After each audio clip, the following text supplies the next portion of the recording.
welcome to another episode of Bups's Dharma Lounge, a time and a place to sit back and relax and discover all things Dharma.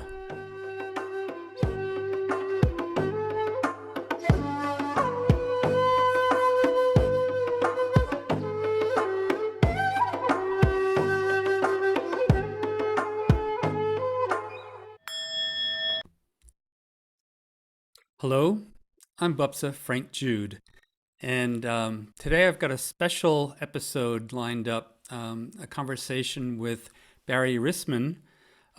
This is only the second episode where I've engaged in a conversation, and I'd like to do more of these. So if you're a teacher or a practitioner who feels you'd like to have a chat, email me at frankjude@mindfulnessyoga.net.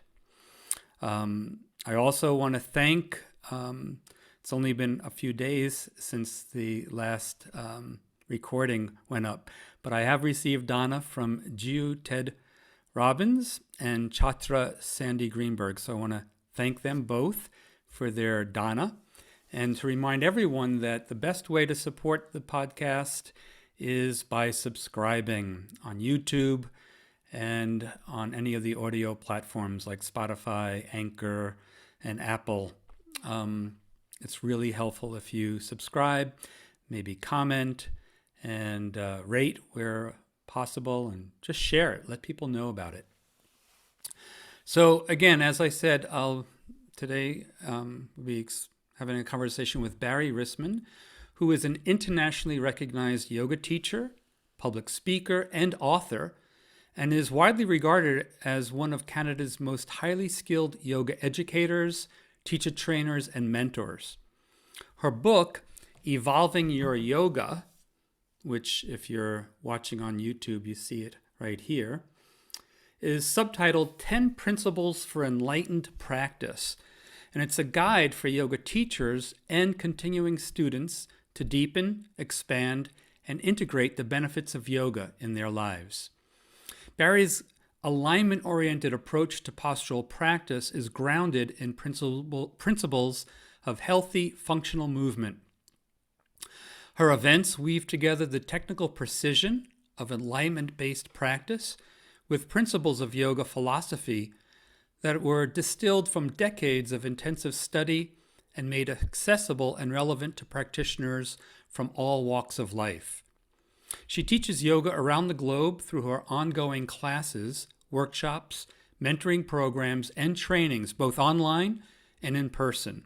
And her work has been featured in Yoga Journal, Yoga International, and on CBC Television. And an interesting little context, and I only got to meet Barrie last week to prepare for our conversation today.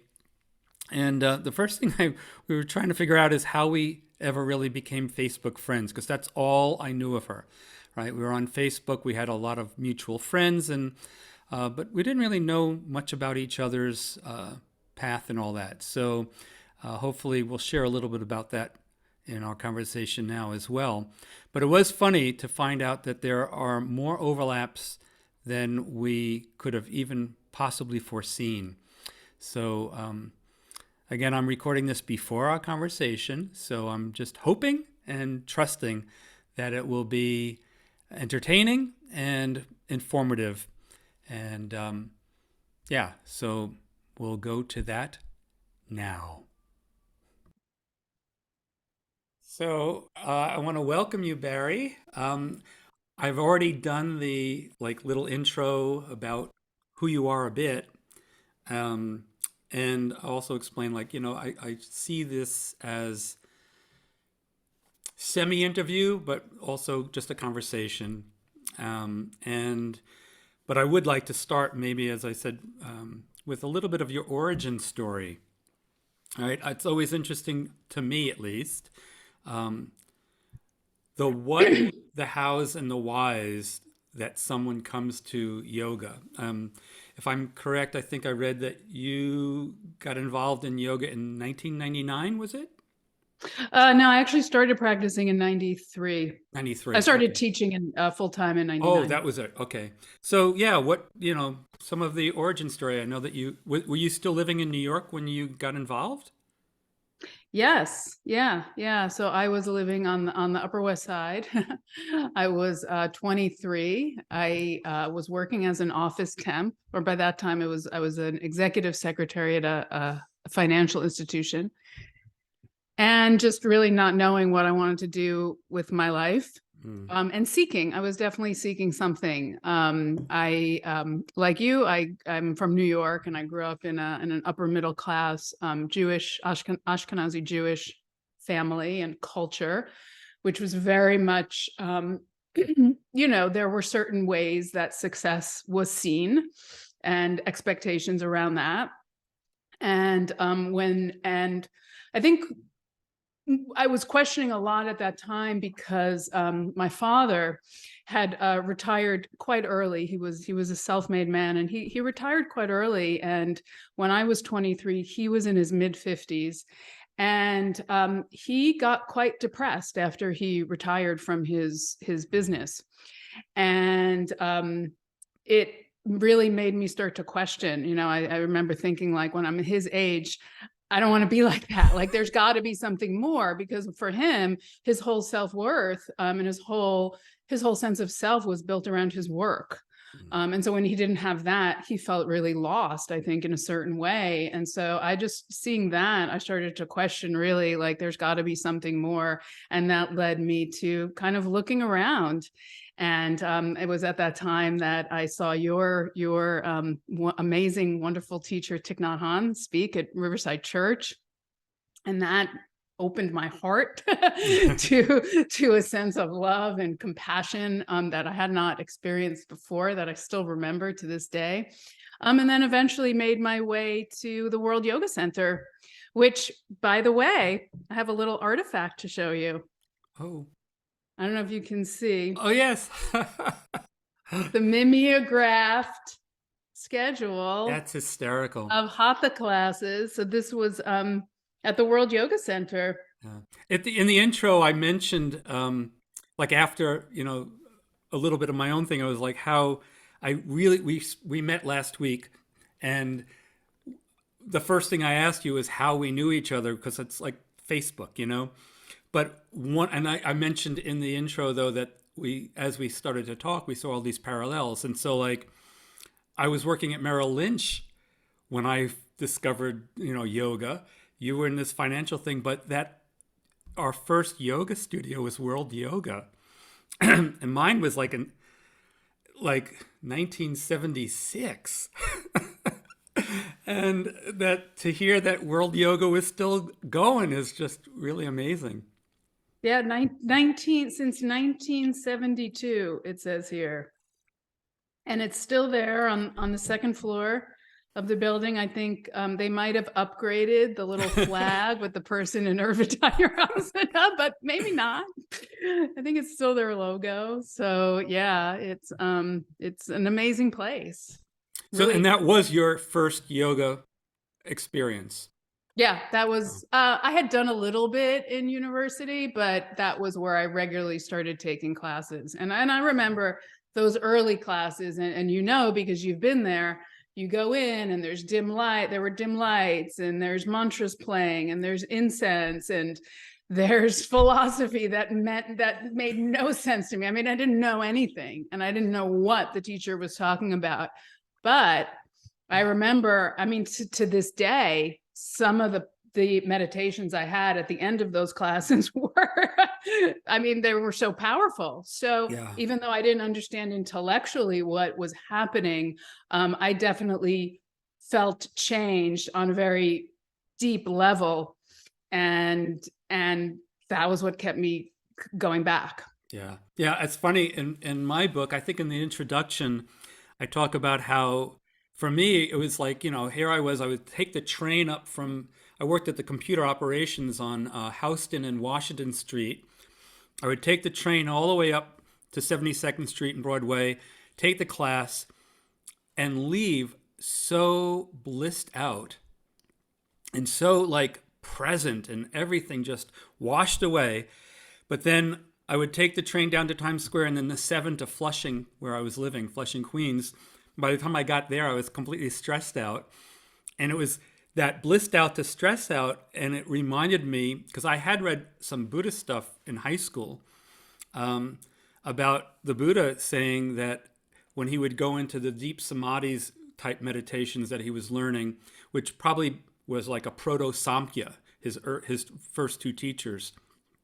And he said it was so blissful, all the hindrances are suppressed and everything else, but that when he came out of that state, and engaged with the world of the senses, he realized nothing had really been transformed. He was still clinging to the pleasant and pushing away the unpleasant.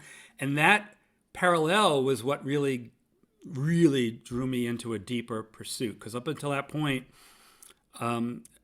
it was really about postural practice and feeling good. And when I realized I wasn't feeling good very long after postural practice, that, within literally 6 months, I was sitting in a zendo. Right. You were drawn to those deeper, those deeper practices that and I think that's also, how we get interested in the philosophy, because that's really what allows us, I think, to bridge what we do on our mats or on our cushions with, the long ride back to Flushing. That was a long ride. Yes. Talk about a kind of dualism that I was thankfully transcended. But it was a real, the yoga was literally becoming a source of dukkha because it seems so not integrated with the rest of my life, So you started in 93, and I guess if my math is correct, about 6 years later, you started teaching. So what was the path there? What hooked you? Yeah, so I actually did the teacher training at the World Yoga Center in 93. So I was qualified to teach, but I wasn't really interested in teaching. I wasn't drawn to teaching. And that was when I started meditating and started really studying yoga philosophy. And really, in those 6 years, going quite deep, and for a period of time studying full time. And really the path toward becoming a teacher for me, I mean, in a similar way to you, I was experiencing suffering in a different way. And for me, it was that I was always a really flexible body type. I was a gymnast, I was a dancer. And so when I went to a hatha yoga class, I could do all the postures, and it was fun for me, I could bend and so on. But what I started to notice was that even though physically it felt good, there was in my head a really self-critical voice that was not shifting just from doing the postural practice. So the way I think of it now, it's like I was doing yoga on the outside, right? Like so many people have shared with me over the years, but not on the inside. And so in a certain way, without the philosophical context, the practice, it was actually the way I think of it now, it's like the yoga was working against me in all the same ways it was meant to be working for me, meaning it was reinforcing a sense of that self-critical voice and a really kind of not very loving inner relationship with myself that was manifesting, obviously, in the rest of my life.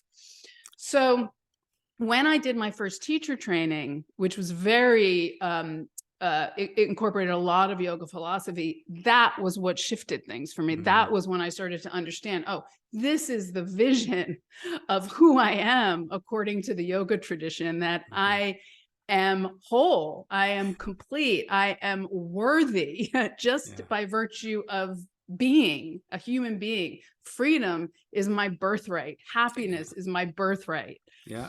And it's funny that you say that because, and thank you, by the way, for gifting me. Your book came and I looked, I'm probably going to want to have you back after I've read the book, but I already started to dive in, and you actually just, what you said touches on it, so I wanted to just really highlight this. You said that the practices are practiced in the context, I'm paraphrasing you because it was a longer quote, practices in the context of yoga wisdom, and the yoga wisdom was always meant to be practiced. And that immediately rang a bell because, as you know, I studied with Georg Feuerstein and became pretty close with him. He would often tell us, like, the yoga philosophy is like the map. And people who just go right into the practice without the map are likely to go through a lot of dead ends. I mean, they may find their way eventually, but they're like wandering, right? So you need the philosophy, but if you just do the philosophy without practicing, then there's obviously no benefit. And it's like he says, this is not an armchair philosophy. It's a real practice-oriented philosophy, and that we need the two. And so I was really happy to see how you address that same issue, because as you know, one of the reasons that I reached out to you is because of your post that was about, and we'll get to this later, but like it was a philosophical post, and we talked about how I think there's a deficiency in the wider yoga community in the West in terms of like an understanding of what and why there is these teachings and practices. So, but we can get to that. Yeah, the map. Yeah, it's like you need both, because like in those early days at the World Yoga Center, it's like we knew the practices worked because we experienced it, but without the map and the context, it's not really it doesn't transform our experience of ourselves in life. Mm-hmm. And conversely, it's like if you want to go to Times Square, you need a map, but the map is not the goal, right? You have to like find Times Square. You want to be there. Right. So it's it's a beautiful relationship, right? Of the vidya, the knowledge and the practice that work together, that I think it is a little bit lost in the modern yoga world, just because of the training format and culture. I think there's a lot of reasons, which we could talk about. But, well, hopefully, go ahead. Hopefully, my hope is that there's enough people now, since we started, there's been this huge, the yoga boom of the 90s and blah, blah, blah. And so there's this whole new generation of people who've been practicing maybe just the physical practice for a while and, want more, are ready for more. And I think so. I think particularly over the past 3 years, I've seen people just really experiencing the meaning that their practice brings them beyond the mat and getting curious about. I wonder how much that's like, the pandemic, because like, since around 2000, especially, yoga has really been presented as part of a wellness culture.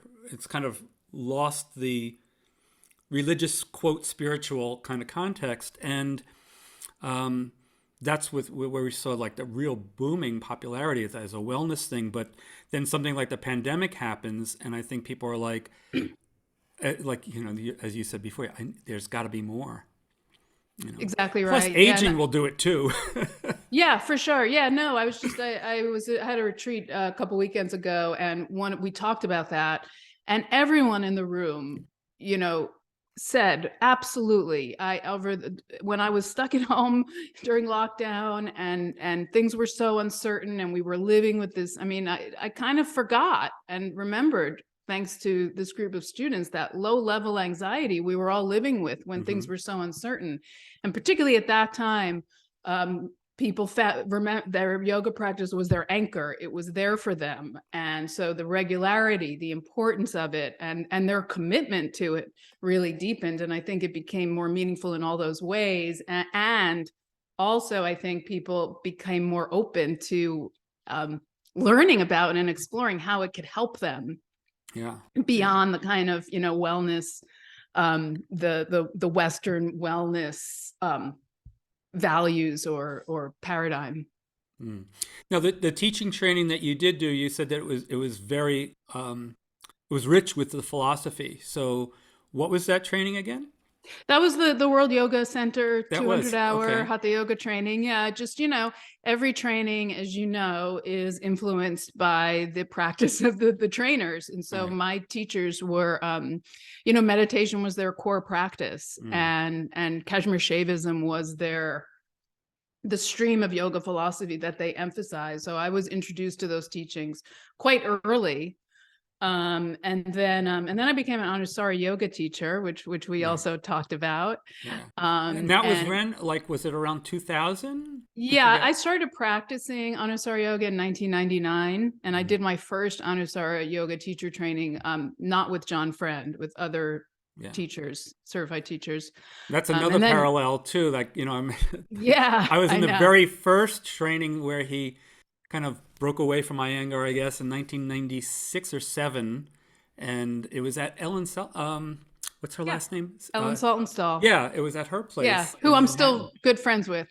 Yeah. That's so So yeah, wild. so there were a lot of people in that room that are Yeah. my, dear friends, longtime friends. So through Anusara, I was really fortunate to meet so many smart people and scholars, really the world renowned scholars of Kashmir Shaivism and other Indian philosophies. So Paul Mueller Ortega, Douglas Brooks, William Mahoney, Carlos Pomeda. Mm. So studying with them over the years, and then eventually getting to teach alongside some of them, Bill and Carlos in particular. That's been kind of my great good fortune, actually, to be Mm. exposed to those, that group, which, you're among that group as well, the kind of scholar practitioner teachers. Oh, yeah. Cool. And that was because it looks like the trilogy there. There's Iyengar, the Anasara, and you also had Siddha. Where did that come in? Was it through John that you got involved in Siddha? Because I know that No, he. it Oh, was it was before that. Yeah, oh, okay. when I was in New York in '93. Yeah, and Oh, so that was kind of throughout. oh, cool. All right. And would you say, is that your grounding in terms of like the internalized where you come from? Is it that Kashmiri Shaiva type of a Yeah, tantric? I mean, I love all yoga philosophy, and resonate really with a lot of it. So it's not like it's like one and not the other. However, as I mentioned in my post, in one of the posts, um, I do resonate with the non-dual vision, just by virtue of being a householder, Mm-hmm. and having a family and a life in the world, and wanting to make the best use of my life, Yeah. and the responsibilities I have, and the roles I play.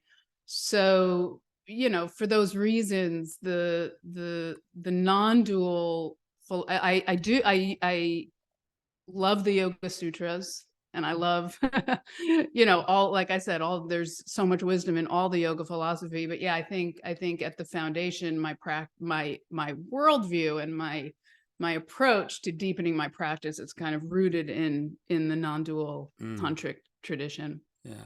Yeah. As we discussed, and why I reached out for you when I read that post, because it seems so.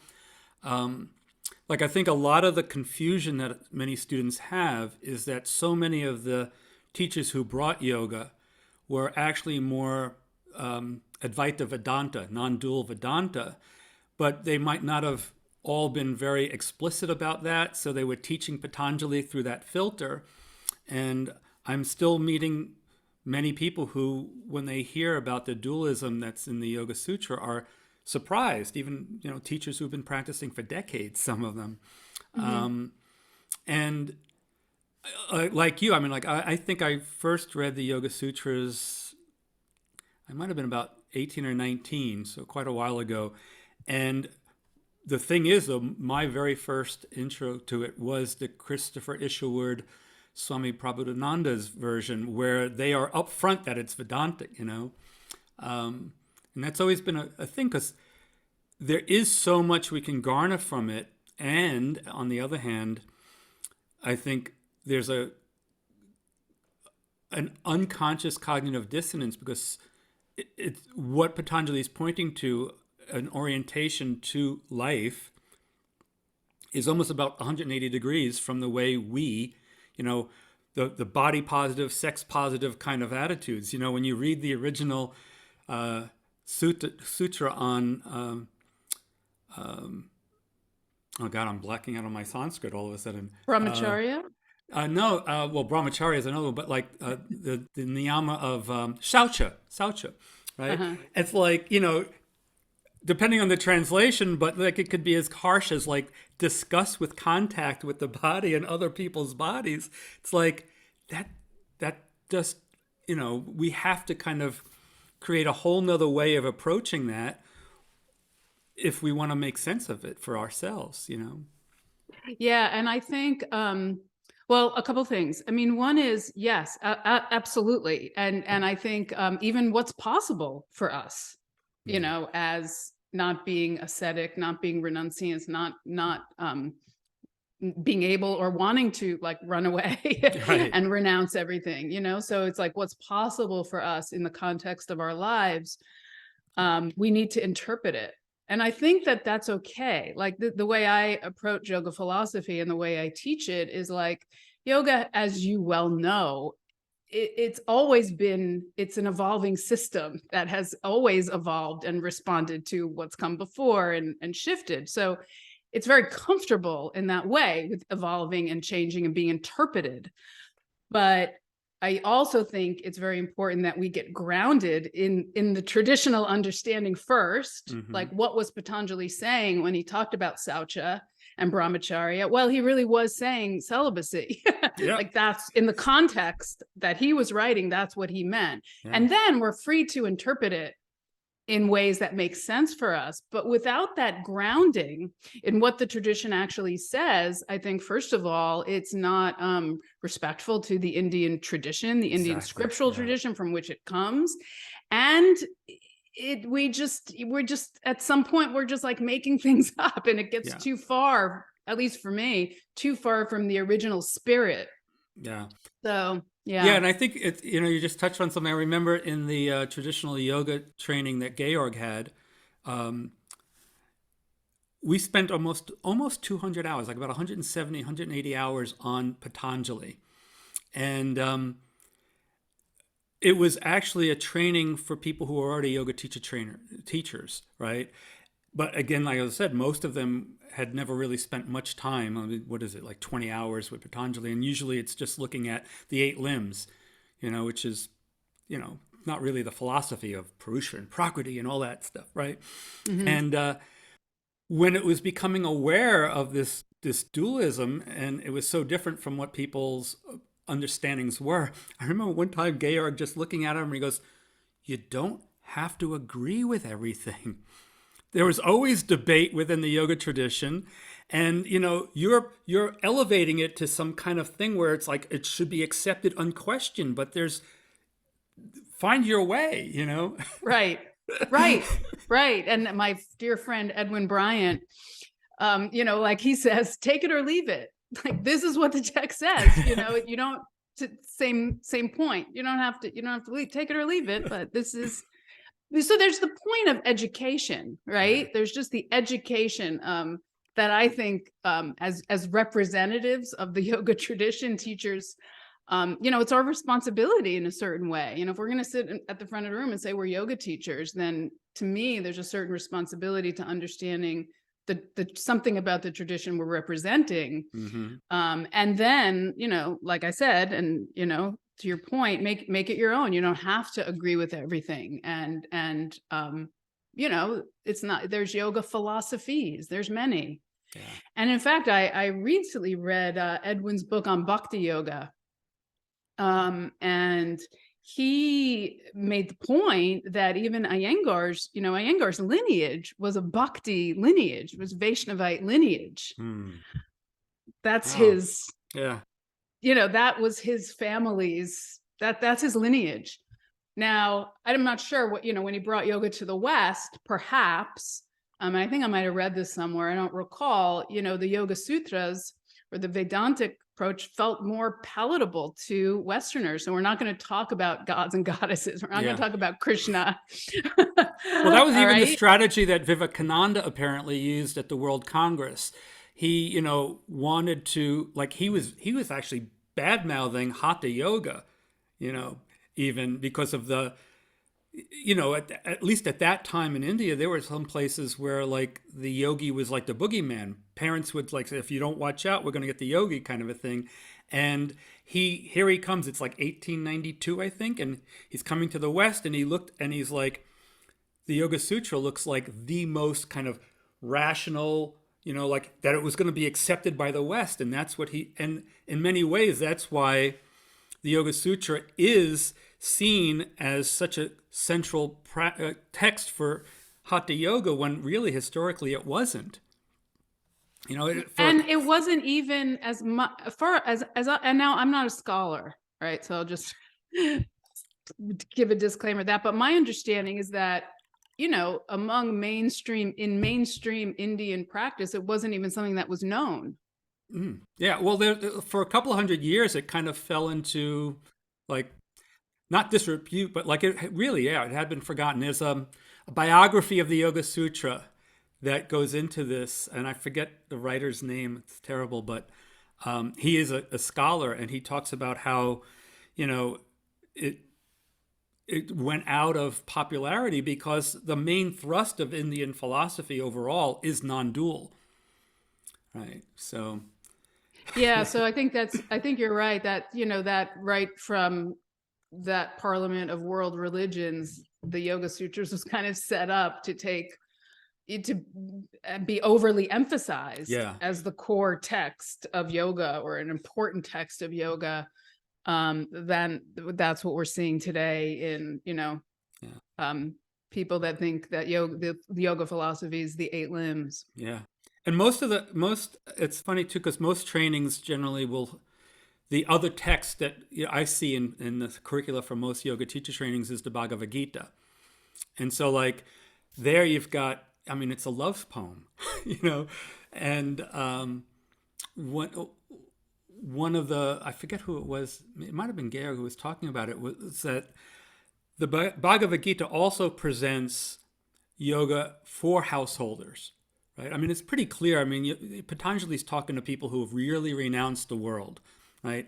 And so it seems very interesting because around the same time as the Bhagavad Gita, we also have the Shramana movement, and amongst the Shramana movements, Buddha, and in his eightfold path, he has right livelihood. So he's obviously, like, there were definitely the bhikshus and the bhikkhunis who really renounced the world, but even in their renouncement, he always made them have to stay very close and engage with towns. Like, they always were right outside, and they would go in every day for rounds of collecting, food and all, because he wanted that interconnection, but he was also teaching householders. So, like, the Bhagavad Gita and the rise of the Buddhist Shramana movement were around the same time. There was this impulse to bring yoga practice to lay people, and I think that's really where I see the door opening to us, because I have no desire, never did, to completely renounce the world. Yeah, right. And the idea that it's and that we don't need any kind of intermediary either, right? In that context, the Brahmin priest, right? But that it's available to us where we live. Yeah, good. Yeah, so that kind of set the stage.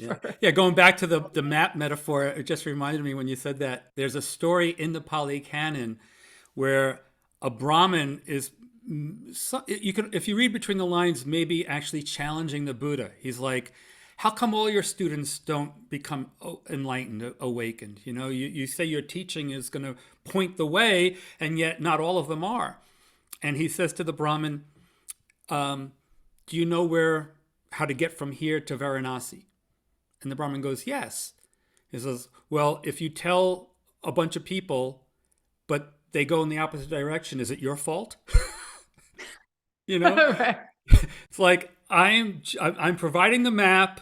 You know, I can show you, but you have to walk it yourself. Going back to what we were saying before, it's like that the practice-oriented aspect of it. See for yourself was a phrase that the Buddha repeated over and over again. You know.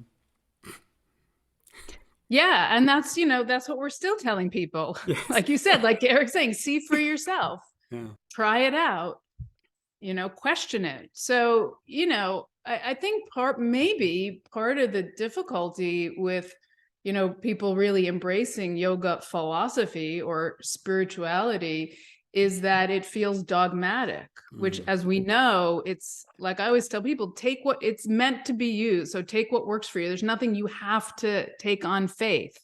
Right. But we might tend to think that because of our upbringing or whatever, that when we're told something, we have to take it as true Right. rather than questioning it, trying out, seeing what works, Yeah. and, building on that.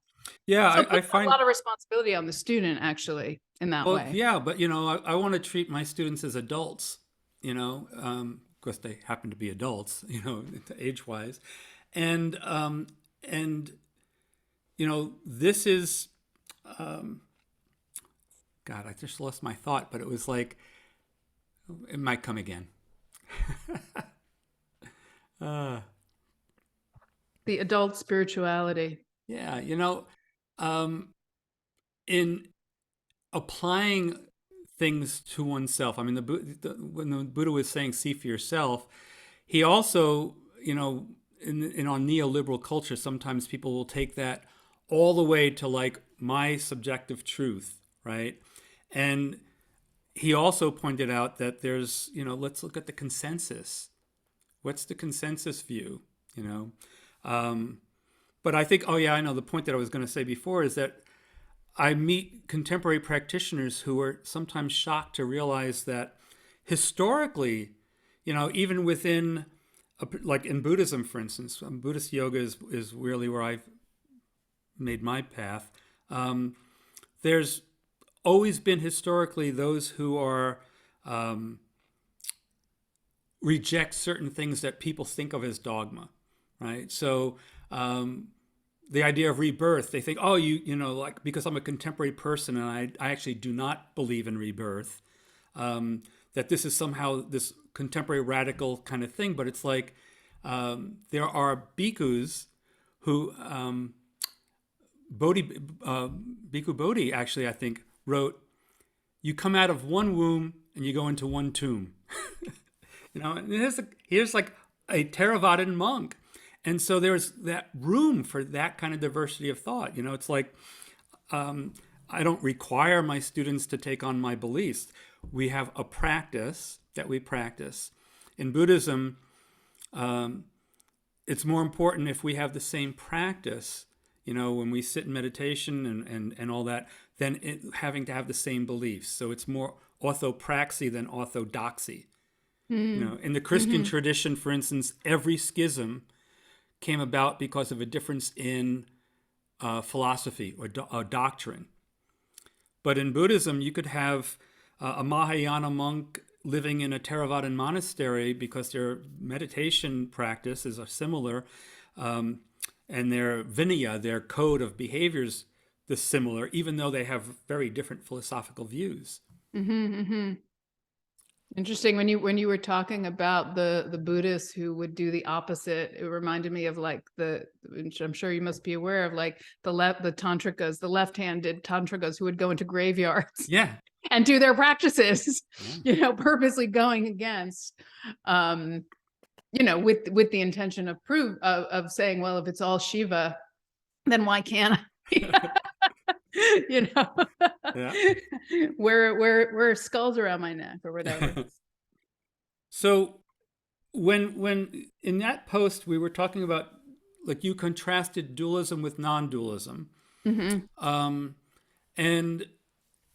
a question came up for me because I think from my readings of things like Vedanta and the Tantra that I have read, from my perspective, the non-dualism is more of a monism, in that like everything is one, like everything's all Shiva, right? Like for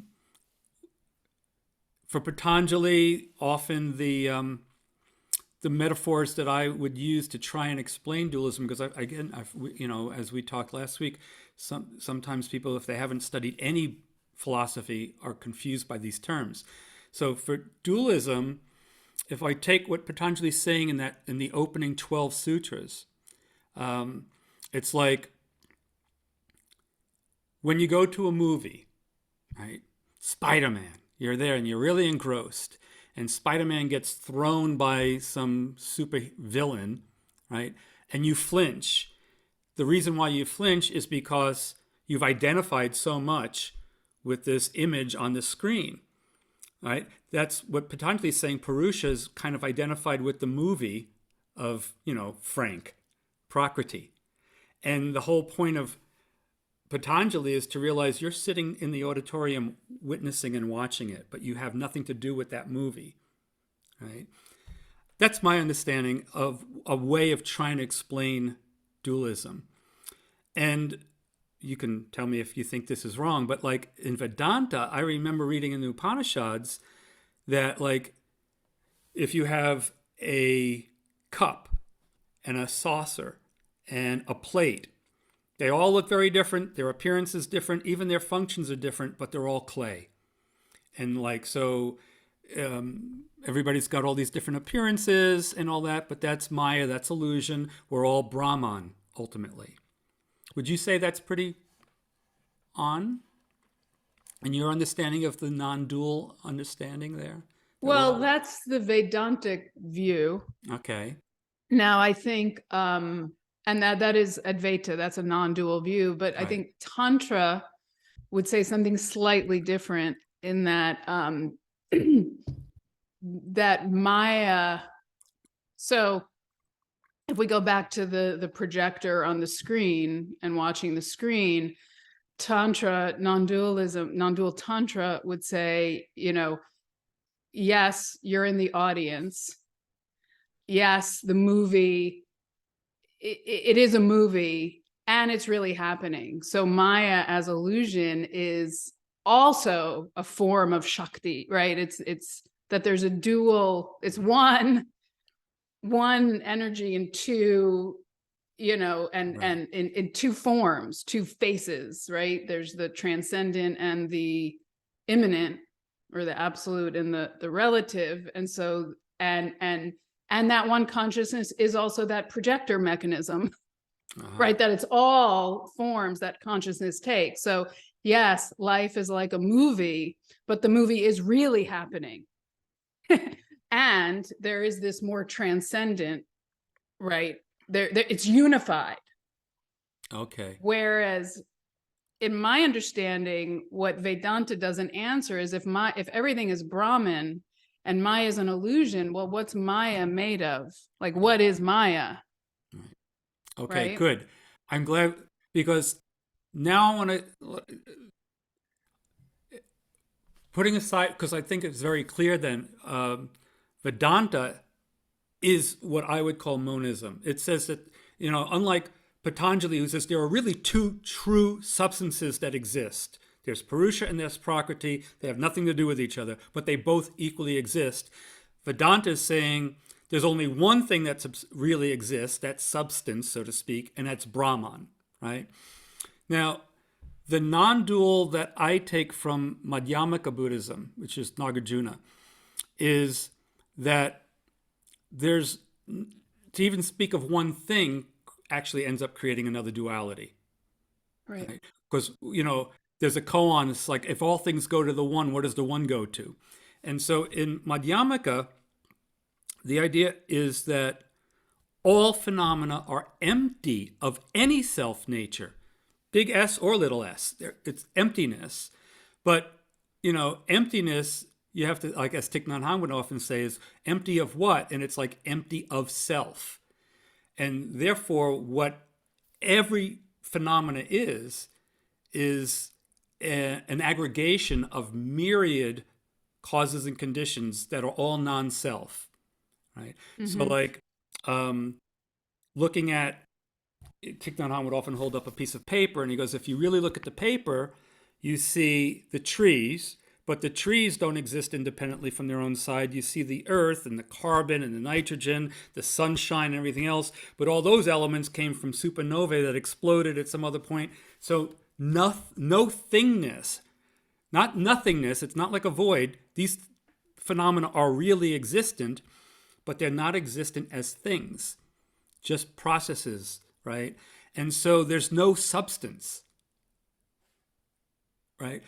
That's a non-dual kind of idea that, it seems very different from Vedanta, clearly, because it's basically anti-essentialist. There's no thingness, right? And so this gives birth to this idea of the two truths, the absolute and the relative. And what you were just saying about Tantra almost seems to parallel that. So I want to see if you can tease out if they're what's different about them, or maybe they're the same. But like the absolute and the relative, on the absolute level, because there's no thingness to any phenomena, I was never born and I will never die. But on the relative term, I was born on October 21st, 1956, and that someday I will die, and they are both equally true. And there are, even among Buddhists, even though we have this idea of the two truths, and they are equally true, there's this human tendency to prioritize the ultimate, right? Which would be seen as an error in Buddhist Madhyamaka philosophy, because if you prioritize one, you've reified emptiness into a thing, and it's not a thing. Oh, I see. So I think that is very much in line with, what Kashmir Shaivism would say, that everything is Shiva. Nothing exists that is not Shiva, right, on the most absolute level, and that through the Shakti of Shiva, everything takes form. And so everything is essentially the same stuff in varying various stages of contraction. That's the real, that's the mechanism that it's described as happening through. It's sankocha, that from an unbounded, unmanifest nothingness that you can't even speak about, because just to use language limits it, right? That the one gradually steps itself down into manifestation through creating like slower vibratory levels. And that becomes the tattvas, the 36 tattvas of Kashmir Shaivism. But as you were talking about monism, dualism, it made me think that Richard Rosen's new book, which is called Yoga by the Numbers. I don't know if you've heard about it. It's all about the numbers of yoga. He describes Tantra as a triadism, actually. So he talks about monism, he talks about dualism, and then this idea of the triad. Interesting. I'm going to have to check that out. Richard was our pranayama teacher in the Georg training, by the way. So. Oh, yes. Yeah, right. Yeah. Cool. Yeah. I interviewed him recently, actually, to talk about his book. And we talked about dual, non-dual, because I wanted his perspective on it also. Yeah. So it does sound like they're like adjacent, because I still hear you even use the word like there's one substance and it manifests and all that. So like in Madhyamaka, there's no substance. Right. That would be a difference. Yeah. Yeah. Right. And that's right. As I understand it, the fundamental difference, right, between the Buddhist tradition and the yoga tradition is the existence of is the existence of a self. Yeah. Right. Or right. It's interesting, as you were talking about Thich Nhat Hanh talking about the paper and the trees and how nothing can be separated. It reminded I'm learning a little bit about systems theory, which is really the same thing, that nothing exists, everything exists in relationship to a living earth as a system, and that we're part of that too. There's what's that woman's name who she wrote a book about that. She's a Buddhist, but she's also a scientist, a systems scientist. Now I can't believe I'll have to put it in the episode's Oh yeah, description. please, please. I'm not sure. Yeah, and it's like mutual cause. Like in the Avatamsaka Sutra, it even talks about how, like, causality doesn't even just go in only one direction. It's like, the example I give when I'm talking is like when my daughter was born, right? I could be seen as one of the causes, along with her mother, of her, but she made us parents. The causality goes both ways. I didn't have Father Nature innate because there is no essence or innateness at all, right? So it's our relationships and the systems that create the identities and the roles and all. Yeah, and that exists really on every level, from the cellular level to the individual to the family to the community, that we're all these component parts. And with that, is this idea of emergence, that we're more than just the sum of the parts, Right. also, right? Yeah. Like you can have tree, carbon, water, but what comes together to make that paper? There's like an animating force. There's a life force. Well, that's what yoga would say, right? Yeah. Prana maybe is one answer to that, but there's something the more. Yeah, well, Sean Carroll, who's a cosmologist, wrote this really wonderful book, and he talks about his philosophy. Because I bought the book because what I teach I call Zen naturalism, and he talks about something called poetic naturalism, because apparently there are those people who say, look, everything is just quarks, right? That's ultimately it as far as we know now. We haven't gotten any lower than the quarks. And everything else, they almost sound like Vedantins, because they say, and like, so everything else is just an illusion. They're called eliminativists. And Sean Carroll goes, I don't believe that. I believe these are emergent realities, but they are real. Like, he's like, and so yes, it's true, you can talk about a baseball game at the level of quantum physics, but that would be kind of stupid and irrelevant. Right? We can talk about a baseball game at the level of Newton physics. Still stupid and irrelevant. Or the biology of the players. We need to talk about the layer of like statistics, runs batted in, strikes and balls and everything else. But that's real, even though it can be ultimately reduced to quarks. And I was like, this is dependent origination. This is the Buddhist core teaching. Dependent origination is the positive way of talking about emptiness, right? So like, yeah, this piece of paper is empty of paper nature. Paper is an emergent nature, a reality of all the causes that went into it, including supernovae that exploded maybe billions of years ago. So it's empty of paper nature, but it's filled of the universe. Right. And that's true of all of us. Right. And I guess what always appealed to me about this is that, from my perspective, dualism makes you and I radically separate, right? Monism denies our individuality. We're just the same thing. And this is saying, you are you, I am me, we are not the same thing, and there's no thing separate about us. Yeah, and I think that's a beautiful way of expressing it, and that's that's to me what the world needs, like recognizing the unity within diversity. I mean, it sounds it sounds like a cliche, but that really is the non-dual tantric view, that we're all these unique, incredible holographic expressions of this one consciousness, taking all these different forms, manifesting as this incredibly beautiful, amazing planet. And all the beings in the human beings and the more than human beings, etc. That it's all that we don't want it to be. There's this incredible diversity that we can honor and embrace and encourage and celebrate. And it's all us. Yeah. in a certain way, that it is all us, which I think is very much in line with certain Buddhist traditions, as I Yeah, for sure. understand it. That gets to that.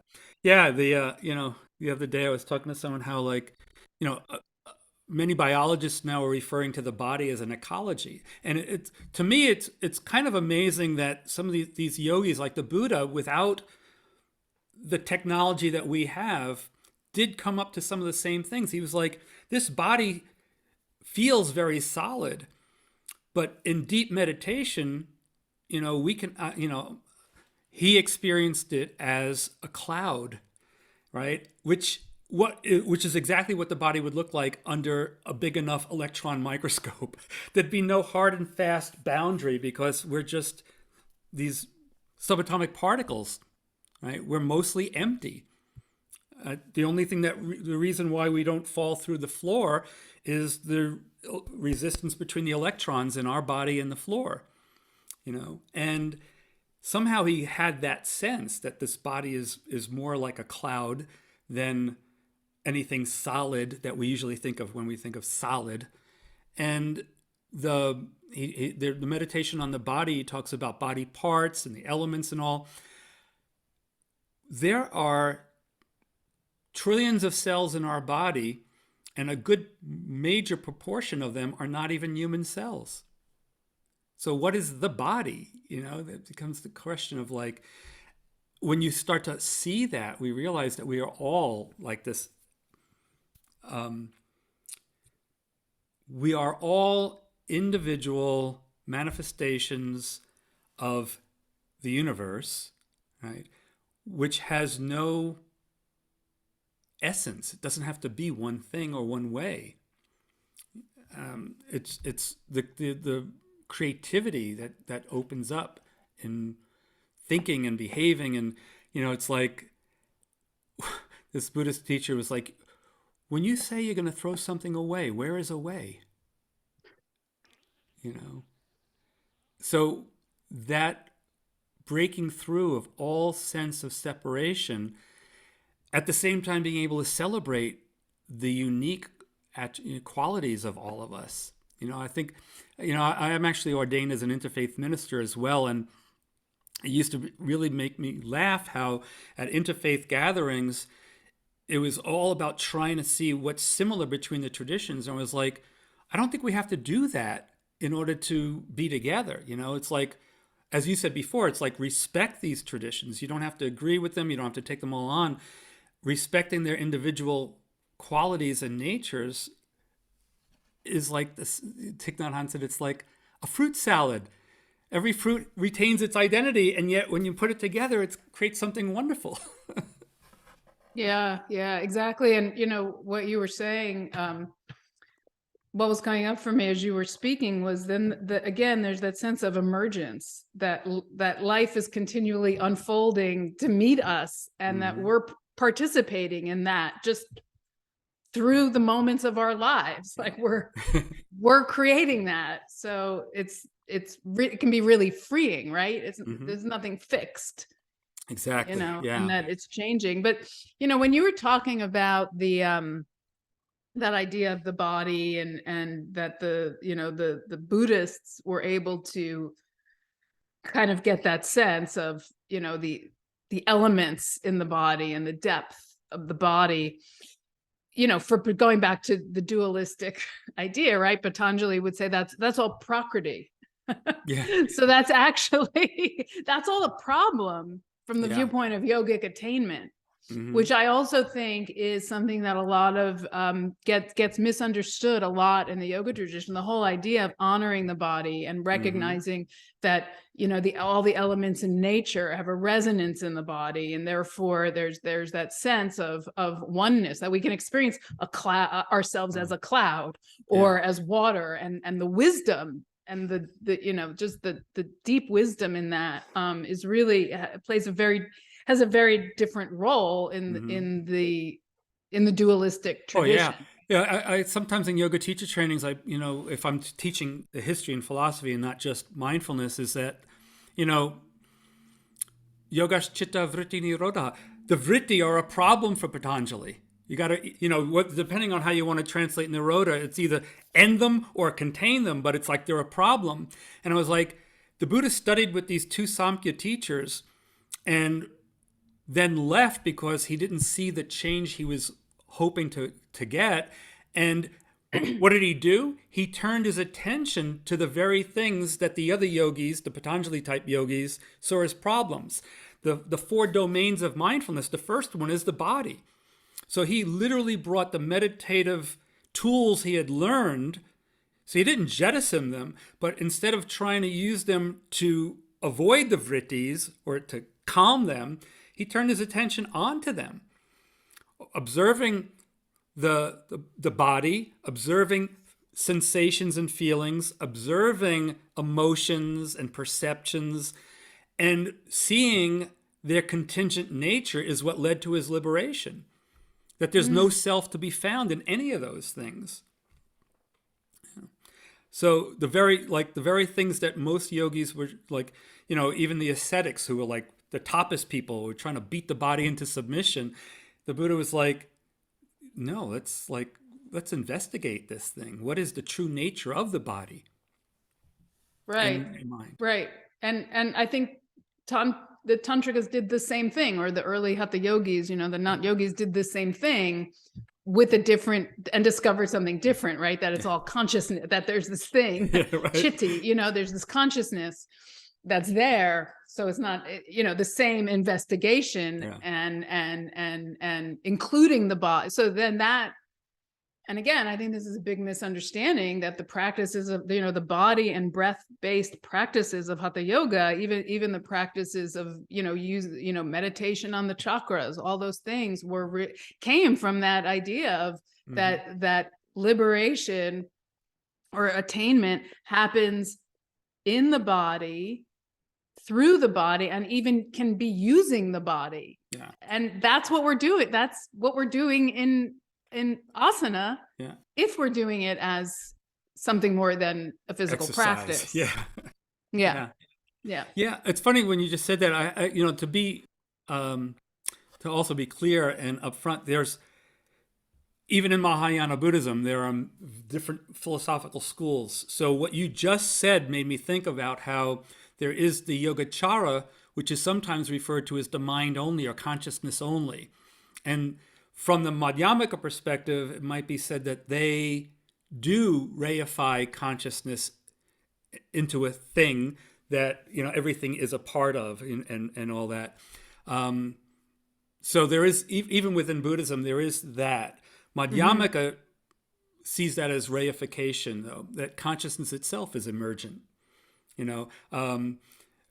Each sense organ has its own consciousness, just like in Patanjali. And, you need those three things: the sense organ, the object, and the consciousness arises.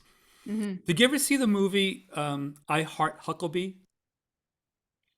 I don't remember. I don't think so. Oh, it's interesting because it without ever saying it in the text of the narrative of the film, the writer is a Buddhist, and it's really about a debate between the Yogacara and the Madhyamaka. And what's interesting is, from the Yogacara perspective, Madhyamaka is nihilistic, but it's not truly nihilistic. So there's this guy who's just having an existential crisis, right? And Lily Tomlin and Dustin Hoffman represent Yogacara.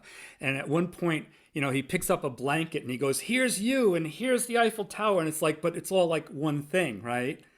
And it's a French actress who plays the Madhyamaka. And she's like, at one point, as part of a theory, like pushing the guy into the mud and everything else and all that. But what's interesting is she takes him to his family of origin, where he wakes up to the causes and conditions for his existential crisis. That's something that the Yogacharans, or Dustin Hoffman, the people who are monistic, could not have done, because they were so looking at just this idea that we're all one, they didn't get into the particulars. And when the so-called nihilist, brings this guy to his family of origin, he has his awakening because he realizes the causes and conditions for this thing, you know? Right. So it needs the other. It Yeah. needs and that's really, I think Tantra would say the same thing, that consciousness only knows itself through an interaction, right? Through Relationship. having relationship. Yeah. Yeah. It all comes. And, with that, I have to say, after several months of going to World Yoga, someone alerted me to the fact that Integral Yoga was only 3 blocks away from the computer operators. So I started going to Integral Yoga. It was like literally 3 blocks away, and I was taking the train all the way up to World Yoga. I thought Integral Yoga was like on 23rd Street. No, that was with an S. Satchidananda? No, The Satchitananda is Integral. Oh my God, I can't believe the other major. Oh, I'm blocking out on it. There was another major guru. Okay. Yeah, Integral is on, I think, 11th or 12th Street. Oh yes, right. You're in right. the Village. Yeah. And so that's where I actually met and practiced with Satchitananda. And the very first time I met with him, it was a meditation thing. It was an asana. And he was like, yoga is in the relationship between student and teacher, between the mind and body, but like he just listed a whole bunch of things, and it's like, but it's all relationship. And that has stayed with me because it always was really there. But in the last, I'd say 15, 20 years of my practice and teaching, it's like, that's what I begin with now. When I speak to an introductory things, it's like, it's all about relationship, right? Because again, even a child develops its own sense of self through being mirrored, Yeah, and I think that gives an interesting way for people to understand, how to carry that over into life. Because if we carry that idea that, our relationship to life and our relationship to the things in our life, that is part of our yoga, right? That's part of our practice. So yes, it's mind and body, it's, all the things that we do in formal practice, but it's all, that I think that carries over in a really interesting way on many levels into how to bring practice into life. Yeah, with our children, with our parents, with our colleagues. Yeah, and in the way that we our actual relationships, and also our how we bring what we experience and develop, the understanding or the experience that we have in yoga, right, to bear on the rest of our lives. Exactly. As part of that relationship. Yeah. In Zen, you just made me think of this. In Zen, there's this crazy, in some ways, like debate over whether awakening is sudden or gradual, right? These two ideas. And one of the reasons that I was very drawn to Korean Zen was this guy Chinol said, yeah, awakening is sudden, and then there's the gradual cultivation of that for the rest of your life, And I think when I think of that, it's like, wow, that gives me a mechanism to understand why people who have had undeniably deep insight can still really fuck up and create, because they might not have cultivated it as well as they could have, We've all been involved with teachers who have kind of had some scandalous behaviors and stuff. And it's like, well, to what degree was that not cultivated then? Because they certainly had some wisdom, Yeah. Yeah, I read something recently that it was just like a little thing, a meme maybe, but it kind of rang true, is that maybe one of the reasons that happens is because as yoga was co-opted by the Western wellness industry, you know, a lot of the values of what an aspirant, like the one that was mentioned was humility. Like we forgot to emphasize humility in our hyper individualized culture, Yeah. right? Humility is not valued in the same way, but to me, that's a key element. You know, it's like, how do you have an awakening, you have a fire lit, so to speak, and then how do you stoke it? How do you keep it? Yes, it's the discipline. You know, there's a discipline involved, which is not, you know, like I always say, and this is something from Patanjali, the abhyasa, the dedicated practice over time is not a good selling point for yoga in the marketplace. Like nobody who wants to sign up saying, you're going to have to keep doing this. And it's only going to work if you keep doing it. And when you get away from it, you have to come back and continue. So my whole chapter, my book about being a student, what I call student, it's not necessarily a student. You don't think of yourself as student, even a practitioner.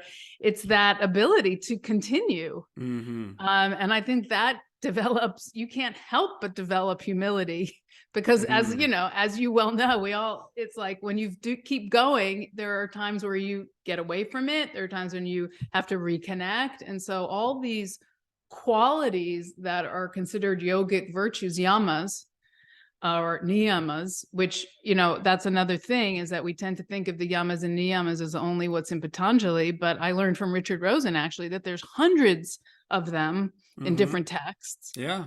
Some like 18 lists of all different kinds. Yeah, right. And so, you know, it's like that has to be part of the way that one's character is shaped.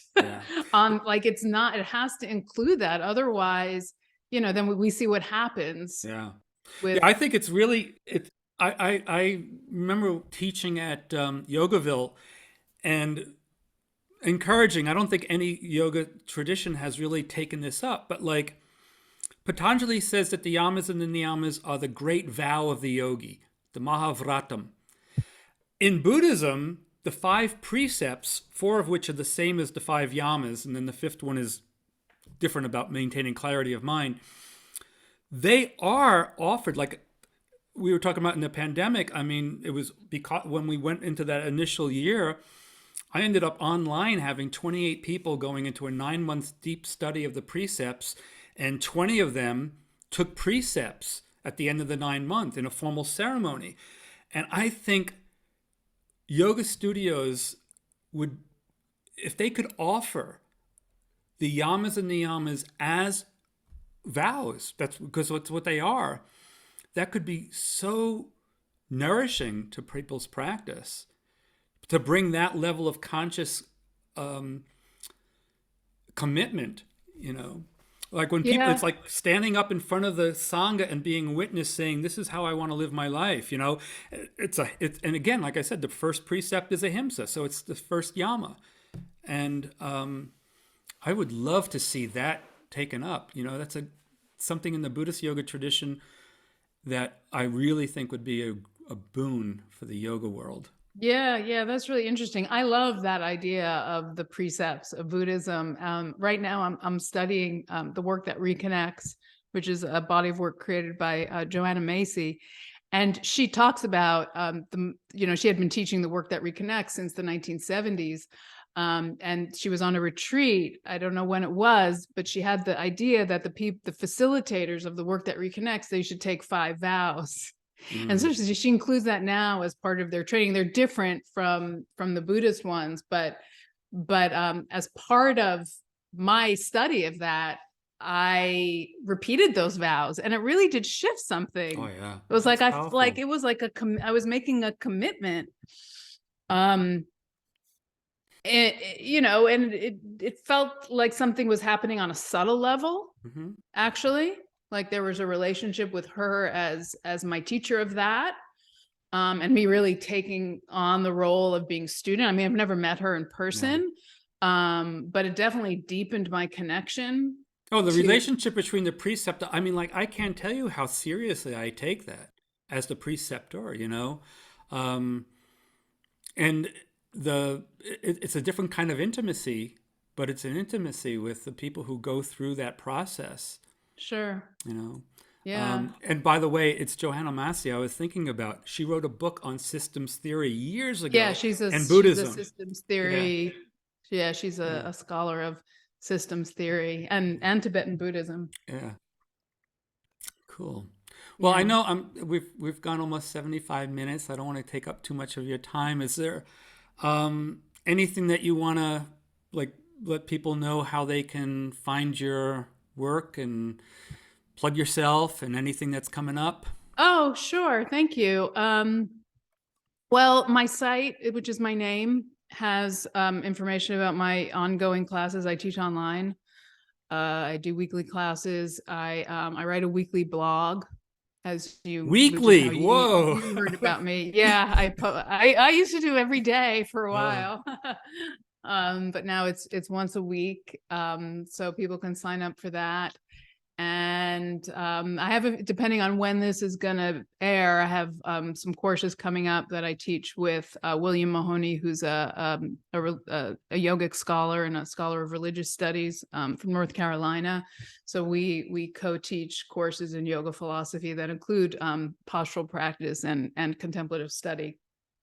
So cool. Great. all of that. So my site, which is my name, Okay, easy to cool. find. And then really important because I also looked at the Evolving Your Yoga website because Yeah. of the book. I agree. New York City bagels. Though I have to say, I've really enjoyed my time at Bagel Etc. on Saint Laurent in Oh yeah, Montreal. that's right around. I used to teach right on that next street at Lynn Yeah. St. Roch studio, and we used to go there. It's such a. Yeah, I love the ambiance and the just the feel of that place. yeah. You, No, Montreal bagels have their own. They have their own thing going for yeah. them. But I like the savoriness of New York because they me use too. They're salt, sweet. They're a and little sweet. Montreal uses honey and they don't use salt. They're a little sweet, and Yeah. they're tiny. So I've yeah. So I just had to put that little plug in because people actually ask me I like that. I about like them. that little touch. Yeah. All right. So don't hang up yet, but I'm going to end here. Okay.